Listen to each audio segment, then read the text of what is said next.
Hi, everyone. I'm Jackson Kennedy, and this is tonight's sports.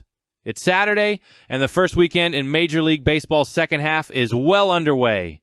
I know it's just been 2 games, but are there any precursors indicative of how the pennant drives may play out? Probably not, considering both the Colorado Rockies and Chicago White Sox are undefeated so far post-All-Star break. And speaking of All-Star games, the WNBA had their own affair today. Much to talk about, but no time to talk, so let's get to it. In the A.L East, the Blue Jays hold the top spot, and their 6-3 win over the Giants keeps it that way. Good thing, too, as the Yankees outslugged Atlanta in Game 2 of their weekend set 12-9, they remain 3 games off the lead. In third are the Red Sox, who lost their second straight as the Cubs drubbed them 6-0. Coupled with Tampa Bay's 2 consecutive wins against the Orioles, the second being a 4-3 victory earlier, the Rays are just a half game back of the New Englanders.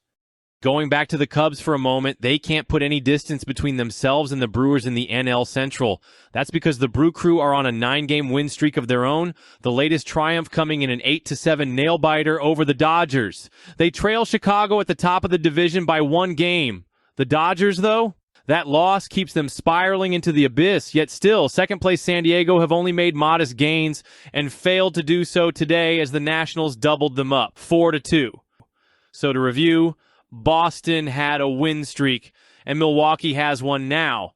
But as far as streaks go, the one the Tigers are having isn't the good kind. They lost their 6th straight, Texas whipping them by a 4-1 score. Thankfully, the Guardians trailed Detroit by 10 games. Getting their butts kicked by the A's 8-2 is one reason why Cleveland won't catch them. Another team kicking butts lately are the Seattle Mariners. They've had the hot bats going the last week, and now they're beating up on the Astros. It took them 11 innings, but they came away with a 7-6 win.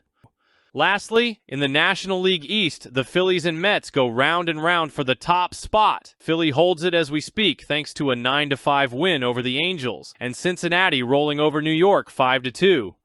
Elsewhere, both Missouri teams got their clocks cleaned, Miami taking down the Royals 3-1, and Arizona mauled the Cardinals 10-1. And here's what I referenced at the top of the show. The 2 worst teams in baseball are each 2-0 in the second half, the Rockies once more beating the Twins, this time 10-6, and the White Sox putting up their own 10 spot, again, in their 10-4 marauding of the Pirates.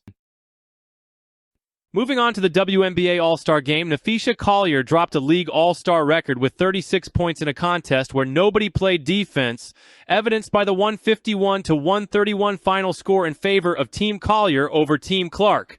A sellout crowd of 18,000 fans were on hand for it at the Gainbridge Fieldhouse, home of the Indiana Fever. Like I keep saying, folks, you gotta watch these ladies play because they don't take any prisoners. Which brings us to our coveted All-Star stud performance for today. We're heading to Atlanta for our most prestigious honor, where Yankees center fielder Trent Grisham had a grand slam and 5 ribbies against the Braves. 4 of those ribbies came on said slammer in the top of the 9th, breaking an 8-all tie and lifting the Bronx Bombers to a 12-9 victory. And it was only yesterday when we talked about having the type of big league game we all wanted when we played wiffle ball as kids. Well, if you're having that kind of fantasy game in real life, and then you're most likely going to be, as Trent Grisham is for us, our ass of the night.